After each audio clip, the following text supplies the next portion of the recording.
नमस्कार दोस्तों, स्वागत है आपका रीति रिवाज में। तो जैसे कि मैं आपके लिए रीति रिवाजों के अनुसार कुछ न कुछ लाती रहती हूँ, तो आज मैं आपके लिए लेके आई हूँ हमारा जो लोक पर्व है बिटौली। तो सभी बहनों को अपनी बिटौली मिल गई होंगी, सभी भाई लोग अपनी बहनों को बिटौली दे चुके होंगे। बिटौली का जो शाब्दिक अर्थ है भेंट करना। भेंट का मतलब होता है मुलाकात करना और भेंट का मतलब होता है उपहार देना। तो बिटौली की जो परंपरा है ये काफ़ी वर्षों से चली आ रही है हमारे उत्तराखंड में। तो भटौली वह है जो मायके से भेंट आदि दी जाती है। अगर आपको इसके बारे में अधिक से अधिक जानकारी है तो आप मुझे कमेंट करके बता सकते हैं और प्लीज़ पूरा वीडियो देखिए, तभी आपको मालूम चलेगा कि मैं क्या कहने जा रही हूँ या मेरे पास क्या जानकारी है। तो भटौली हमारे चैत्र माह की फूलदेई से प्रारंभ होती है और बैसाख लगने तक भटौली चलती है। भटौली बिना बाहर के नहीं दी जाती है। मंगल, बृहस्पति और शनिवार वर्जित माने गए हैं और अमावस्या और कई कई जगहों पर तो सोमवार को भी भटौली नहीं दी जाती। भटौली विवाहिताओं के मायके से मीठे पकवान, उपहार स्वरूप कुछ भी वस्तु, पैसा और वस्त्र आदि दिए जाते हैं। पकवान में खजूरे, सिंगल यानी स्यालियाँ, बड़े मीठे पूड़ियाँ और खीर, हलवा, पूड़ी आदि दी जाती है। तो भटौली में आप अपनी सामर्थ्य अनुसार कुछ भी दे सकते हैं, जो जैसी जिसके मायके के अनुसार सामर्थ्य है। तो भटौली में जो पकवान मायके से बेटी को मिलते हैं, वो बेटियां उस पकवान को अपने ससुराल के प्रत्येक घर में पहुंचाती है या पड़ोस में जहाँ पर भी रहती है, प्रत्येक घर में उसको वितरित करती है। इसके पीछे एक कारण है। कहा जाता है कि जो भी आपके मायके से कुछ भी सामान आया है, ऐसा मीठा कुछ भी ऐसा आया, अगर आप उसको वितरित करते हैं तो आपके मायके की संपन्नता दोगुनी हो जाती है। कहा जा और भटौली क्यों मनाई जाती है, इसके पीछे कई कथाएं हैं। तो हर हर जगह की अपनी अपनी अलग अलग कहानी।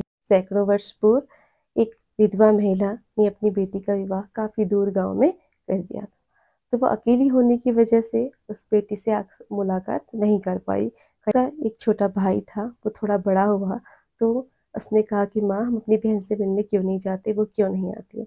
तो माँ ने कहा, बेटा काफ़ी दूर रहती है वो, वहाँ आना जाना हमारे लिए संभव नहीं है, कभी कभी उसकी खोज खबर लेने के लिए भी हम नहीं जा सकते। लेकिन जो भाई था उसके मन में बहुत इच्छा हुई अपनी बहन से मुलाकात करने की, तो अपनी माँ से जिद करने लग गया कि माँ, मुझे वहाँ भेज दो, मैं चला जाऊँगा। मैंने उसको कहा कि सुबह जल्दी से ही जल्दी आपने जाना पड़ेगा। माँ ने सुबह जल्दी उसके लिए अपनी बेटी के लिए मीठे पकवान बनाए, काफ़ी उपहार, बहुत सारा सामान तैयार किया और अपनी बेटी को भेज दिया, कहा कि साँझ होते होते घर लौट आना। भाई ने भी अपनी बहन से मिलने की इच्छा इतनी तीव्र थी कि वो अपनी बहन से मिलने के लिए सामान पकड़ा और चल दिया। काफ़ी पैदल चला, कहीं धूप गर्मी को सहन करते करते बहुत दूर अपनी बहन के गांव पहुंच गया। बहन को भी जैसे कि पॉजिटिव वाइब्स आती, वो इंतजार में काफ़ी देर अपने भाई का इंतजार करते करते सो गई। तो जब बहन सो गई तो कुछ देर बाद उसका भाई वहां पहुंचा। उसने देखा बहन खेत में काम करके थक गई होगी तो सो गई, तो उसने अपनी बहन को उठाना उचित नहीं समझा। वो मन में काफ़ी सोचता रहा कि आज अपनी बहन से मिलूंगा, ये करूंगा वो करूंगा, लेकिन बहन सोई हुई थी तो उसकी सारी जो उसकी सोच थी वो थोड़ा उदास कर गई उसको। जो भटोली का सामान था, जो सामान माँ ने तैयार किया था, वो बहन के सिराने में रख के चला गया। जब थोड़ी देर बाद बहन की नींद खुली, उसने देखा सामान यहीं पड़ा है, भाई तो यहाँ नहीं है। उसे बहुत दुख हुआ कि मेरा भाई इतना दूर चल के आया। होता है ना दुख, अगर माई किसी को आया है और हम उसको कुछ खिला पिला नहीं पाए तो दुख तो होता ही है ना। तो इसी तरह बहन को भी दुख हुआ कि मेरा भाई इतनी दूर तक आया था और मैंने उसे कुछ खिलाया नहीं, बेचारा भूखा होगा, इतना लंबा सफ़र करके आया होगा। तो बहन को बहुत बड़ा गहरा विषाद हुआ और ये बोलती रही कि भै भुक्को मैं सिती, भा भुक्को मैं सिती, कि भाई भूखा था और मैं सोती रही। उसे बहुत दुख हुआ और इसी दुख में उसने अपने प्राण त्याग दिए। जब इस विलाप सुन के जब गाँव वाले आए, उन्होंने देखा कि अरे इसने तो प्राण त्याग दिए, तो उसे ना पूरे गाँव को भी बड़ा दुख हुआ कि हाँ, अपनी बहन की खोज खबर लेते रहनी चाहिए, अपने परिवार के सदस्य को उसकी खोज खबर के लिए भेजते रहना चाहिए। क्योंकि उस दौरान काफ़ी दूर-दूर में गाँव में शादी हो जाती थी, तो बहनों की खोज खबर, बेटी की खोज खबर नहीं ले पाते थे, क्योंकि साधनों की कमी थी। तो ये चैत्र का महीना इसलिए भी बनाया गया है कि अपनी बहनों की खोज खबर लेती जाए, अगर कुछ भूल गए हैं तो बहनों से मुलाकात की जाए। ये भेंट करने का एक माध्यम बनाया गया भटोली, उपहार लेके अपनी बहनों से भेंट करना।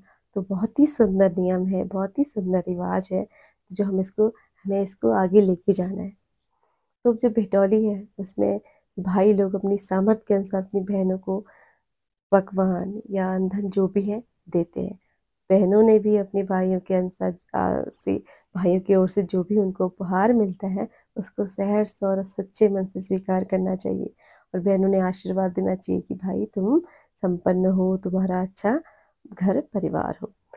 और भटोलिया मैं आपको बताऊं कि किसको दी जाती है। जो भटोली है हम अपनी जो पहले परंपरा के अनुसार संजोया मिर्चा लगाई जाती थी, जैसे कृष्ण और सुदामा की मित्रता होती है, वैसे ही आपकी जो मित्र हैं उनको भी भटोली देते हैं। तो कुछ जगहों पे इसे संगजी कहते हैं और कुछ जगहों पे इसे मीत कहते हैं। तो हम इनको भी भटोली देते हैं।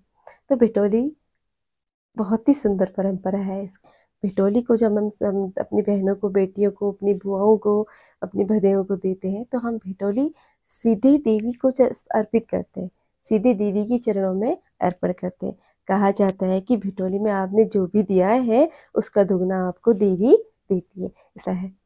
तो आप भी हमारी इस परंपरा को आगे बढ़ाने में हमारी मदद कीजिए और इस वीडियो को ज़्यादा से ज़्यादा शेयर कीजिए। धन्यवाद।